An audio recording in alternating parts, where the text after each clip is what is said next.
Lupa like, subscribe, dan share ya. Ya, oke. Jadi ulama itu mulai dulu itu sudah berpikir.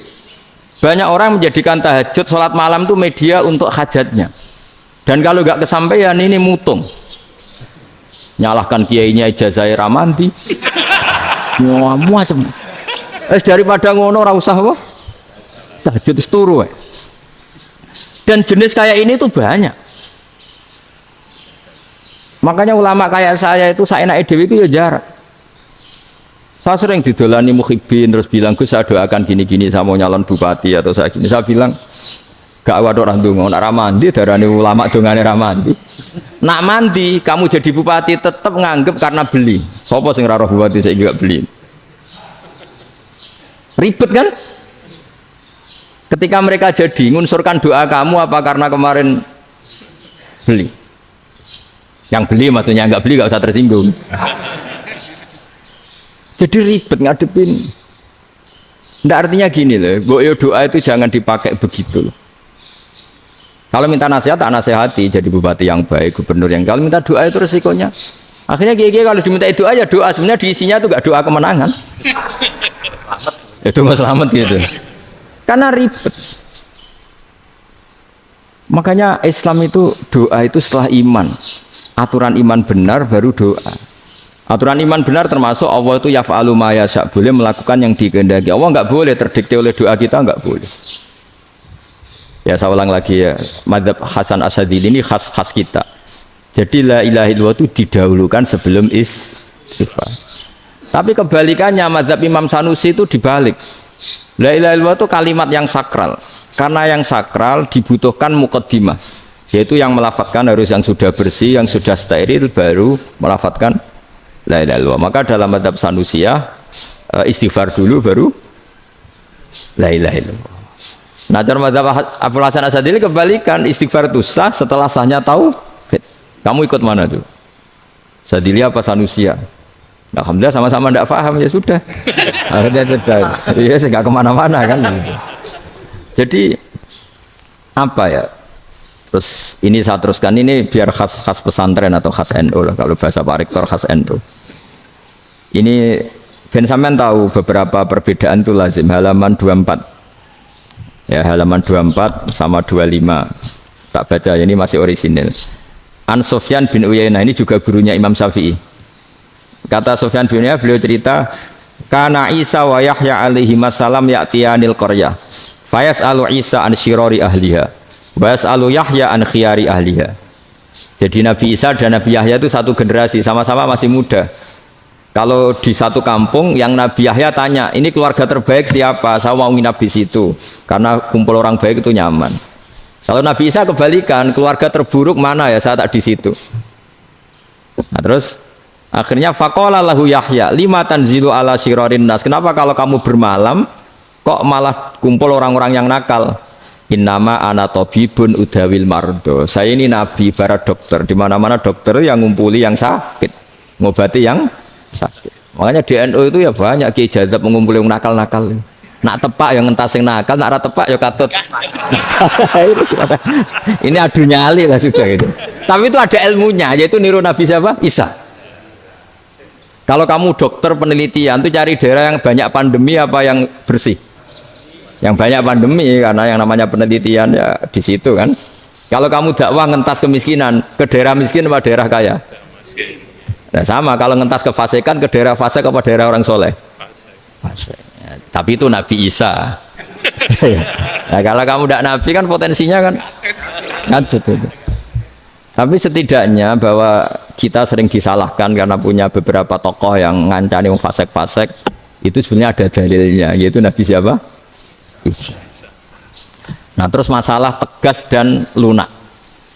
Ketika ada mahasiswa misalnya pacaran, boncengan lanang dan perempuan, itu pilihan kita apa? Kalau tegas, terus gak mau mendengar kita. Misalnya gini contoh gampang, tak beri contoh Pak D. Jangan orang tua, nanti secara fikih itu beda. Nah ini kan kita orang pesantren, nah, biasa ngaji fikih detail. Kamu Pak D seorang perempuan, mahasiswi misalnya, sering pacaran. Setiap ke situ sama pacarnya kamu diam saja, padahal kamu dosen ya, dosen keislaman. Mesti ponakan kamu nyimpulkan, ternyata pacaran itu tidak apa-apa. Buktinya Pak D itu tidak negur, menengahi. Ini berarti as-sukut alal mungkar. Tapi kebalikannya, Pak D ini terkenal keras. Nak runo mesti raja aku ponakan. Akhirnya yura runo. Mesti ngerti nak mesti diamuk. Nah, dua orang ini sama-sama gagal kan? Yang lunak menjadikan ponakannya pacaran terus karena enggak negur sehingga dikira membolehkan. Sing keras juga gak sempat bina wong rono era wani. Akhirnya dua orang ini sama-sama enggak ketemu, sama-sama enggak berkesempatan membina kan? Gagal membina kan? Karena yang keras ponakannya enggak pernah situ, berarti enggak bisa bina kan? Yang lunak membiarkan berarti juga ada bina. Nah, Islam itu antara dua itu. Ya agak terlalu lunak, enggak terlalu keras. Karena kalau terlalu keras, misalnya ada kiai terlalu keras, lu masyarakat mau tanya itu gimana? Lari kan? Lu saya ini punya pengalaman pribadi. Saya ini kan kecelok orang alim. Itu kalau pernah ya saya itu berusaha ya pokoknya ya umumnya orang alim lah. Tenang, terus anteng, enggak gejlok-gejlokan. Itu enggak ada yang tanya. Saya mimpi ketemu beberapa ulama itu disalahkan. Terus umat saya kalau mau tanya itu ke siapa? Wong alim wis wibawa, meneng tambah banget wibawane. Bala Quran sering gojlok rektor macam-macam. Terus wong wanita kok saya biasa ke pasar pandangan dicegot orang. Gus, putri saya itu sering keluar darah tapi melebihi batas haid gini-gini. Kalau badhe sowan jenengan, gak usah sowan ning kene mbek ngadeg-ngadegan. Terus tanya, yang haid berapa hari, Gus? Ya supaya rudat ilal adat sebelum dia punya penyakit istihadah itu berapa? 6 hari ya sudah, kembali 6 hari lainnya mustahadah, tetap sholat, tetap normal. Tapi kalau saya wibawa mau pasar go tasbih duwilu. Iku mesti wong salaman njaluk donga yakin. Tapi baru kayak rada uraan ketemu wong-wong, dol pening ndi? Mak pening ndi? Gus beneran Gus ketemu jenengan kula wingi badhe tuwa kok. Ini tanya. Jadi uraanku itu amdan. Lho nek sampean asli. Asli uraan. Karena ndak uraan lah tetap ndak wibawa kan. Jadi baru kayak uraan itu ya banyak. Saya itu kalau ngantor di Jogja itu banyak orang yang tanya. Ya biasa tuh tanya macam-macam. Karena saya uraan. Ke pasar ya orang, bahkan di bis sering ketemu orang, wah beneran Gus kalau badhe sowan jenengan badhe tanya ini. Ya sudah di sini aja. Jadi semua itu diilmoni. Nah, Nabi itu punya sisi yang dua-duanya jalan. Memang beliau luar biasa, dipilih Allah yang luar biasa. Nabi ketika wibawa itu banyak sahabat yang bahkan mengenali wajahnya aja tidak bisa. Ka'anna ala ru'usihim at-thair. Bayangannya seakan-akan di kepalanya itu ada burung yang takut terbang, saking antengnya. Tapi Nabi sekali mengeluarkan job, sekali santai, itu sahabat tanya itu sampai yang nggak pantas ditanyakan. Nabi saya tadi kumpul istri saya, tapi tidak inzal itu wajib mandi ndak. Aro'aita law anna ahadana ya'ti imra'atahu wa lam yunzil. Itu ya ditanyakan. Nabi mun kumpul ya betul saged inzal sepundi. Guys betul lagi. Terus ya ada yang tanya macam-macam. Ini saking ada sahabat dipanggil Nabi tambah lari, dipanggil lagi tambah lari. Pas jenengan nyeluk, pas kalau kumpul bojo kula. Lah kula kuatir jenengan orang suci, saya belum mandi, makanya saya lari. Nabi ngendikan innamal mukmin thahir, ya nak masalah ketemu kiai ra apa-apa ijek junub. Sementing kok nak salat ya dhisik. Tapi Nabi sekali pakai mazahirul jalal, tapi pakai wibawanya, itu orang enggak berani ngomong. Tapi sekali Nabi rileks, itu orang bisa tanya apa saja, termasuk halal yang enggak pantas. Ya ada sahabat itu tanya lucu, tanya Maimunah. Maimunah itu ya cantik tapi sudah agak tua lah. Maimunah, ya umal mukminin, hukumnya ngambung bojo pas Ramadan piye? Wah gak roh aku, gak tahu diambung kan Nabi pas Ramadan.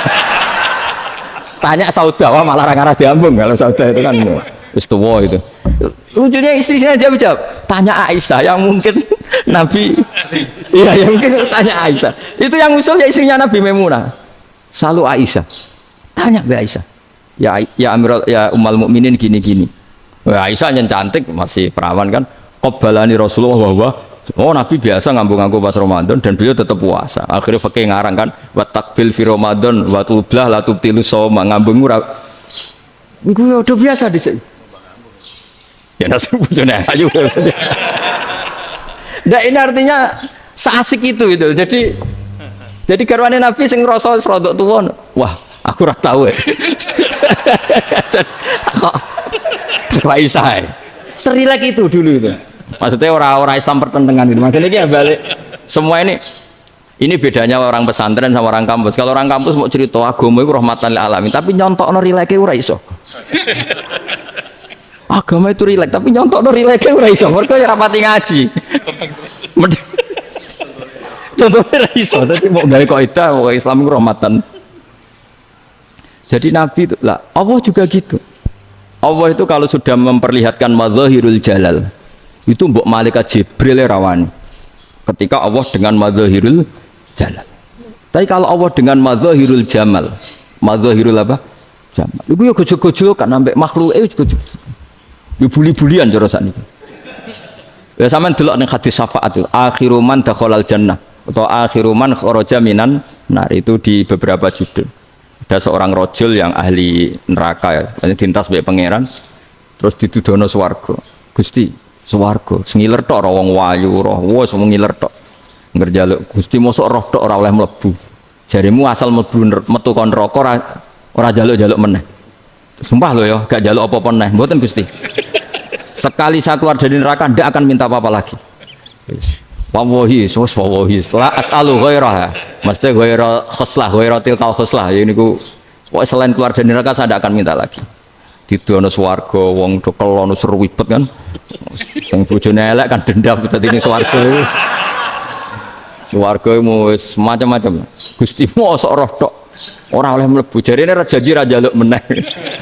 Akhire ya wis didelokno neraka. Jadi pangeran jawabe gampang, didelokno neraka. Roh neraka begitu menyakitkan, begitu ngeri. Sudah Gusti saya tidak minta surga, sementing nggak masuk neraka. Rabbana srif anna adzab jahannam. Setelah lama itu diadepno swarga njuk mlebu swarga, terus diadepno neraka. Akhirnya ya sudah. Saiki mlebu swarga gak apa-apa. Iku jawabe lho, atas taziu jenengan ngenyek kula. Mung karuan ahli swarga kok mlebu swarga. Terus akhirnya mlebu swarga, kan mlebu swarga tamanna, sangen-angen sing mbok jaluk apa? Orang angan-angan yang indah-indah, laka wa asratu amsal, ya siku tak turuti wa asratu amsalih lan lipatan ke-10. Jawab wong lanang ya lucu, atas tahzi ubi wa anta rabbul alamin. Jenengan pangeran kok ngenyekan. Maksudnya wis karuan aku ora pantes. Terus dari pangeran, la astazi ubika walakinni alama asya'u qadir. Aku gak ngenyek kowe, pancen aku pangeran. Nuruti kowe iku iso.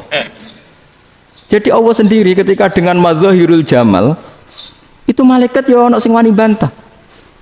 Masyhur itu kan malaikat sing bantah pangeran ataj alufiya mayufsidu fiya wasfikut. Karena Allah dengan madzahirul jamal. Sing paling masyhur Nabi Musa. Nabi Musa itu ketika Nabi Mi'raj. Nabi Mi'raj itu beliau kira-kira di langit keempat lah yang masyhur atau kelima. Ngelangkai. Nabi Musa menangis, "Ya Rabbi, ini apa-apaan? Orang sing ja'a ba'di kemudian melangkai makom saya, ini apa-apaan?" Jadi Nabi Muhammad kan apapun hebatnya kan junior. Kok melangkai makom saya ini apa-apaan? Enggak fair. Sampai Nabi Muhammad itu tanya gini sama Jibril. Reaksi Allah gimana ketika melihat Musa seperti itu? Jawab malaikat Jibril lucu. Ya rohidatahu. Allah sapal gayane Musa. Biar. Jadi lucu. Ya dibiarin aja sama Allah. Tapi yang jenenge Nabi Musa itu kekasihnya Allah, tetap berkah bagi kita. Betul. Ketika setelah Mi'raj diwajibkan sholat 50, gentenan Nabi Musa kelihatan nabinya. Sebenarnya Nabi Musa itu sebetulnya loh, gak nguntungkan kita sebetulnya. Tapi yang nguntungkan, sebenarnya tidak niat nguntungkan kita, tapi nguntungkan. Nabi Ibrahim kan di langit ke-6, keren lah. Konti jong ketemu Allah ngeten-ngeten kan sholat seket. Karena Nabi Ibrahim terkenal Nabi baik, tidak bantah. Bareng Nabi Musa. Kenapa diceluk pangeran? Kula akan salat ping 50. Inna ummataka la tutiku dalik. Wah, gak kuat umat. Serai-rai gak umatmu ora ngarah kuat 50 rokaat. Tapi sebenarnya Nabi Musa itu niatnya bukan membela kita. Fa inna ummati la umatku sing gagah-gagah ra iso meneh umat. Berarti sebetulnya ya itu masih pakai gengsinya gitu. Wes ngono-ngono lah sementing kita untung. Ya, sebetulnya dia itu gak terima wong umat saya aja yang lebih kuat. Gak kuat apalagi umatmu. Nah terus sebutin irji ila rabbika fas'alhu takhfif. Itu berarti Allah dengan madzahirul jamal. Sudahlah, datang ke Allah, minta keringanan. Allah itu baik. Minta. Ambek Allah ya diringana mau 5 tok, jadi cek 45. Balik ke Nabi Musa, piro 45, cek ra kuat umat. Wong umatku ora kuat, jadi sebenarnya bilang umatku ora kuat. Lho cara Nabi Muhammad model wong Malang, yo beda umatku mbek umatmu. Ribet kan? Beda. Lho Nabi Muhammad kan enggak seperti itu kan? Enggak punya akhlak Malang kan, akhlak. Maksudnya akhlaknya mujur itu loh, akhlak yang baik gitu. Ya, akhlak yang mujur bukan yang Malang gitu. Jadi Nabi ya manut. Tinggal 40 kan, dikurangi lagi 35 sampai 9 kali kan. Masyhur itu. Ya kan kalau dikurangi 55 kan berarti turun naik kan 9 kali. Itu setelah 5 itu Nabi Musa cek usul, masih ragu. Itu cara Nabi munggah nentek. Ini entek. Terus iya doa tuntas betul. Bebas. Terus munggah ado-ado laopo. Ngapain itu? Akhirnya Nabi Muhammad sudah sampun ya kalimah Allah. Saya ini malu sama Allah Musa. Sudah 9 kali dan diturutin terus. Jadi Allah kalau dengan madzahirul jamal itu Nabi Musa biasa nego sama Allah. Tapi ketika Allah dengan madzahirul jalal itu Nabi Musa enggak berani. Yaitu di hadis syafa'ah. Hadis syafa'ah ketika manusia datang ke Nabi Adam, ya tuna Adam. Ya Adam anta abul basar ngene isfa'li ana inda rabbik. Kamu saya minta mensafaati kita. Nabi Musa, Nabi Adam inna rabbi qad ghadibal yawma ghadaban lam yaghdab qablahu mislah wa la yaghdab ba'dahu mislah. Ini Allah sedang murka besar dan tidak akan murka seperti ini lagi. Sudah saya tidak berani nafsi. Nabi Ibrahim enggak, termasuk Nabi Musa ketika di itu ya enggak berani. Karena Allah dengan madzahirul jalal. Itu Nabi Musa enggak berani. Sudah saya sendiri itu pernah salah. Yaitu saya membunuh seseorang yang enggak disuruh oleh Allah membunuh itu. Yang pas jotosi orang Kipti. Akhirnya datang ke Nabi Muhammad. Pas ke Nabi Muhammad, Allah dengan madzahirul jamal. Dengan madzahirul jamal sampai Kanjeng Nabi ngendikan analah saya akan memintakan syafaat kalian. Terus fa ahmadu rabbi bima hamida allamaniha rabbi. Saya muji Allah dengan pujian-pujian yang orang lain tidak tahu, hanya saya yang diajari, kata Rasulullah. Ya di sini menurut banyak ulama termasuk kitab yang saya baca, kenapa Muhammad sebagian namanya Ahmadu. Itu dari af'al tafdil fa Muhammadun Ahmadu min ghairihi. Muhammad Rasulullah itu kalau muji Allah di atas cara mujinya nabi yang lain. Jadi Ahmadu bukan dari fi'il mudhari' lil mutakallim tapi dari af'al apa? Tafdil. Fa Muhammadun Ahmadu min ghairihi.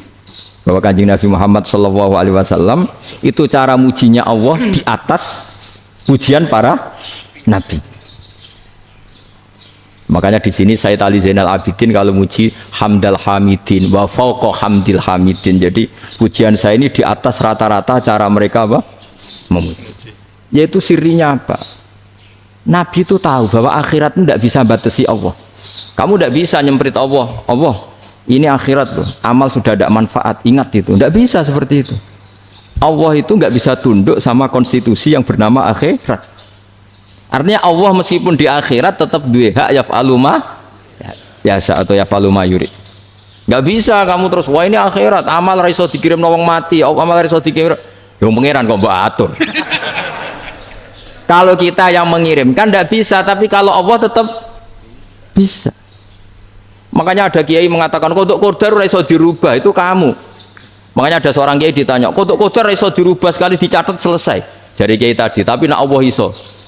Dalile apa? Yang huwa ma yasau wa yusbit. Nak Allah ya iso, sing ra iso kan kita. Nah, Nabi itu tahu betul meskipun akhirat itu Allah masih bisa dinego saking baiknya. Akhirnya Nabi sujud, masyhur itu terus, ya Muhammad irfa' ra'sak wasal tuta wasatu safa.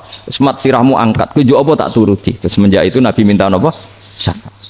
Artinya apa? Ketika Nabi lain berpikir bahwa akhirat ini membatasi amal karena sudah Nabi tahu betul kalau Allah tetap Allah yang enggak terbatas kekuasaannya, enggak terbatas rahmatnya juga saat di akhir. Makanya disebut fa Muhammadun Ahmadu min wirihi. Makanya wa mubasyiram bi rasuli ya'ti mim ba'dismuhu Ahmad. Jadi makanya terus banyak GNU sing wis macam-macam lah. Sing ana sing potongane wedi terus hati-hati. Niku berarti makome Madzahirul Jalal. Ana sing amen guyon nek makome Madzahirul Jamal. Ana sing ra jelas ngene iki, sing ra jelas. Nak guyu buanter kok nak nangis yo buanter. Jebule urusan utang lah ini sudah yang udah. Jadi makanya yang rileks saja. Sebenarnya agama ini santai, rileks karena agama ini harus bifarohin wasururin. Enggak boleh agama ini dibawa dengan kekerasan, dengan antisosial. Karena agama ini harus kul bi fadlillah bi rahmati fa bidzalika falyafrahu, harus senang, harus rileks. Makanya saya jadi kiai itu senang takutnya gini. Sekali saya tidak senang jadi presiden buruk. Ternyata jadi wong alim ora enak. Itu contohnya. Sampean merengut terus uripe susah. Nanti orang tidak berani jadi orang alim. Makanya saya buktikan bahwa saya lebih bahagia dibanding rektor. Nanti orang yang jadi rektor semua nggak ingin jadi orang alim. Saya pernah ketemu sekian rektor di Jogja tanya, Gus, kenapa jenengan bela-belain pesantren sampai segitu? Kan keren kampus NU, sekarang ada Unisma, ada NU Jogja, ada NU Jepara gini. Tak bilangin gini, sampai rektornya itu istighfar kan? Saya bilangin gini, ini sekaligus tak kasih tahu ini rektor Unisma ini. Tak bilangin gini, andai kan tidak ada kiai kayak saya itu Islam bisa tutup katanya. Kok bisa Gus? Misalnya ada perempuan haid faqal adat. Itu kalau untuk tahu hukumnya haid daftar dulu ke Unisma. Daftar dulu kan? Setelah daftar nunggu pelajaran haid. Baru tahu haid setelah 3 tahun dari masalahnya ini. Tapi baru kayak kiai ketemu saya di jalan, Gus anak kula nu haid ngeten-ngeten mboten normal hukumnya piye? Oh hukumnya ngene dibalekno ning adat. Ora usah registrasi, ora usah daftar. Jadi ya harus ada istighfarnya lah. Unisma juga harus istighfar, semuanya harus istighfar. Karena ada sisi yang nggak mewakili kebutuhan Islam. Tapi saya sebagai kiai juga istighfar. Karena fakta hukum mengatakan yang boleh jadi KUA yang jabat, yang boleh kemenak yang punya gelar. Dan ini yang mengawal Islam secara undang-undang karena mereka yang bikin. Nah karena kiai tidak punya gelar tidak bisa jabat di situ. Saya juga istighfar. Jadi tidak sampai untuk yang istighfar. Karena yang kebutuhan ini terwakili yang punya gelar. Tapi yang punya gelar juga harus istighfar tadi. Mosok kepen roh hukum haid ngenteni kuliah se. Ngentek itu aja nanti nunggu guru yang pas mata pelajaran itu. Ya, terus kapan dia ini sholat wong jawabannya belum ketemu. Tapi baru kayak saya kan ketemu di jalan tanya. Gus saya sering ketemu. Gus saya ini bapak angkat. Mau nikahkan putri saya itu gimana itu kalau cerita wali sebenarnya anak saya sok, kalau nggak cerita nggak sah karena saya bapak angkat. Itu banyak. Hanya tak akali ya sudah wali yang sebenarnya taukil pada hakim tanpa diketahui, tapi hakikatnya itu taukil hakim. Itu kan tidak gampang. Dan tapi kalau tanyanya di kampus registrasi dulu, daftar dulu, baru tahun berapa ada pelajaran itu? Semester 5 baru tak. Iya kan? Semester 5 ya? Iya. Oh, itu kan. Jadi jangan kira terus sistem Unisma itu yang terbaik di dunia, tidak juga kan, tidak juga. Dan sistem-sistem yang lain maksudnya ada aja. Tapi sistem kiai loh, Mbah Mun juga sering pesen saya, kowe kudu seneng pegawai negeri. Piye sing jaga agama pegawai negeri. Kemarin pas acara 7 harinya Gus Roba saya matur itu di depan para kiai. Setelah saya jadi kiai ya itu nyata. Islam di Papua, di NTT yang bawa siapa? Dokter negeri, ya kan? KUA negeri, barokahnya mereka negeri dijamin negara kan, barokahnya muslim berkebutuhan Islam, akhirnya bikin musola di situ, bikin masjid. Bahkan di Korea Utara itu ada masjid bawaan duta besar karena banyak duta besar muslim berkebutuhan masjid. Yang bisa gini itu yang negeri apa yang swasta? Negeri lah. Di sini kiai tidak mewakili semua kebutuhan apa? Islam. Tapi kampus juga enggak, kampus Islam sekalipun tidak memenuhi semua kebutuhan Islam tadi. Masa orang tanya kan nunggu semester berapa tadi? Semester 5 masih daftar dulu. Nunggu pelajaran itu. Payahnya pas ketemu dosennya, saya tidak pernah kan ribet kan? Dosennya cowok gitu kan. Jadi sudahlah, makanya ini. Iya, makanya ini kan bentuk kearifan lah. Jenengan ngakui fungsi kiai kayak saya itu bentuk kearifan. Saya juga ngakui jenengan ini butuh kearifan. Saya sering didolani KUA itu. Itu rata-rata ya didikan kiai. Kompilasi hukum Islam itu banyak ya, janda cantik. Contohnya harus cantik, kalau jelek nggak mungkin terjadi kan. Ada janda cantik kebetulan suka kawin tapi takut zina. Saya ulang lagi, suka kawin tapi takut. Itu seringnya gitu Pak Rektor. Jadi dia kawin bosen, bilang ke KUA, Pak saya sekarang mau nikah sama ini. Loh, tapi kamu mau punya suami. Ya tapi kan nggak tercatat Pak. Itu KUA-nya rata-rata itu nggak berani. Meskipun nggak tercatat, karena secara fikih meskipun nggak tercatat tetap dia seorang perempuan yang bersuami, maka nggak boleh nikah sama orang lain. Jadi coba kalau nyun sewu KUA hanya ngikuti hukum formal, yang penting di catatannya nggak punya suami, ya dinikahkan saja kan. Tapi mereka enggak, karena didikan kiai nggak berani. Artinya gini, kalau hanya pro hukum catatan sipil, maka ini dinikahkan bisa karena nggak tercatat. Tapi secara hukum santri nggak bisa dong menikahkan perempuan sing dzati zaujin yang punya suami. Nah, ini barokahnya kerjasama yang baik. Jadi di masyarakat itu tertanam didikan kiai, nggak boleh nikahkan perempuan yang bersuami. Tapi di KUA ngikuti hukum formal. Dan di Indonesia itu KUA itu rata-rata konsultasinya ya sama kiai. Sehingga ya nggak berani akhirnya, meskipun aku wedi mlebu rokok mbak, gak iso. Dan itu banyak. Seorang lagi ya, makanya ini kan pesantren itu nggak boleh mati. Orang kiai-kiai kayak saya nggak jelas-jelas itu harus lebih jelas lagi. Karena ini yang on time, yang online, yang siapa saja bisa tanya. Saya itu SMS saya itu nggak punya HP WA. HP jadul itu SMS-nya tiap hari tak berapa. Orang yang tanya dari Kalimantan, dari Aceh. Gus di kampung saya ada masjid 2 itu yang Samana, ada yang dari orang perkotaan. Gus di perumahan baru ada masjid, yang Jumatan baru orang 12, sah enggak? Ya langsung saya jawab, sah. Dalilnya ini. Ya sudah. Nah, tapi kata Imam Syafi'i gini, harus orang 40, itu madzhab Syafi'i, dalam madzhab yang lain gini-gini. Itu kalau tanya rektor itu kan ribet. Masuk ajudan dulu, asisten dulu, panjang.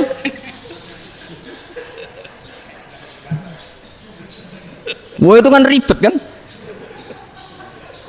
Manggil dosen dekan VAI, dipanggil dekan VAI nggak mau langsung jawab, cari dosen yang nekuni itu.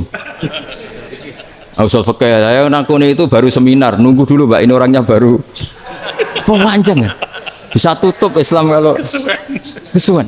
Coba kalau tanya kiai kan enggak, ketemu di jalan. Dulu Mbah Zubair kata Mbah Mun, saya termasuk santri yang diapresiasi Mbah Mun. Bisa Mbah Zubair yang ngono, anak nong takok pesuan gak oleh, gak takok ning kene. Saya biasa ditanya orang ngadeg-adegan. Ya alhamdulillah ilmunya cukup, kalau gak cukup ya kok sik. Jadi sebetulnya orang sopan itu ya agak-agak ada yang ditutupi sebetulnya. Buatan prayogi teng dalan nginjang mawon matur. Sebetulnya ya sebenarnya memang ilmunya agak cukup gitu. Tapi itu sebenarnya secara fikih itu haram, menunda itu haram. Ya haram tuh, coba bayangkan ya, kalau tanyanya sekarang, Gus saya ini sudah keluar darah 1 bulan penuh, padahal normalnya hanya 6 hari. Saya nanti sholat enggak? Kalau nginjang mawon dugi kula, berarti kan hari ini belum ada keputusan. Sholat apa enggak kan? Tapi karena modus tadi, buatan prayogi ngendikan ngeteng dalan ngenjang tegen kula. Itu kemungkinannya 2, sopan atau goblok, itu saja. Kayaknya kalau sopan enggak lah. Kayaknya enggak lah kata. Karena secara fikih itu jelas haram. Bagaimana mungkin suatu yang harus dipraktekkan nanti duhur dijawab besok, berarti duhur, asar sampai subuh belum ada jawaban, berarti nggak ada sholat kan? Ya makanya dibutuhkan orang-orang alim yang kultural seperti ini, dan NU menghormati kultural.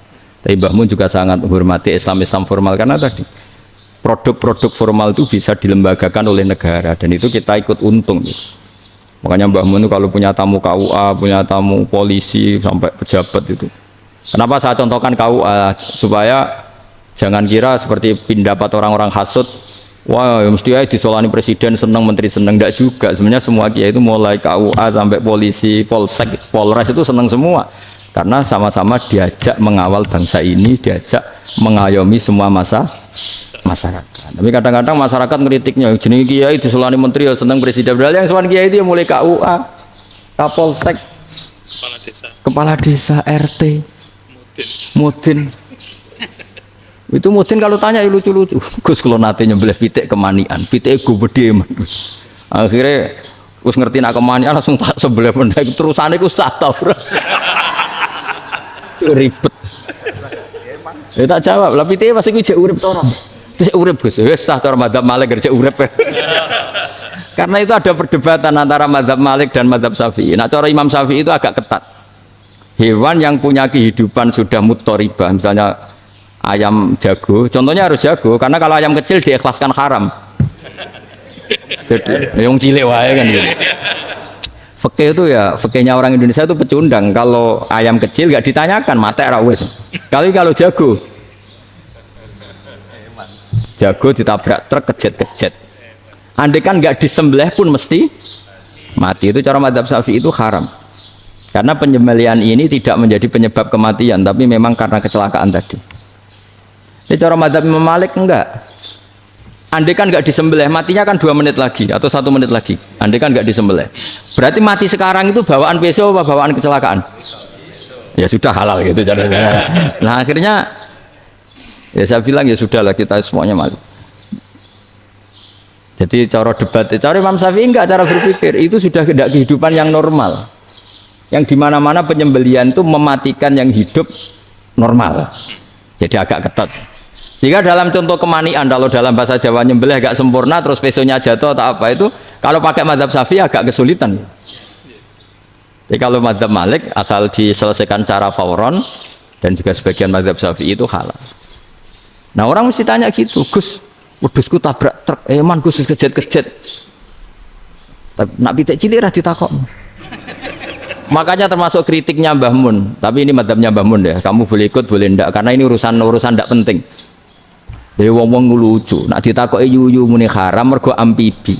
Yuyu ngerti ya, Man? Yuyu nggih. Tapi nak ditakoki kepiting muni halal. Mergo nak yuyu haram gak eman, nak kepiting eman.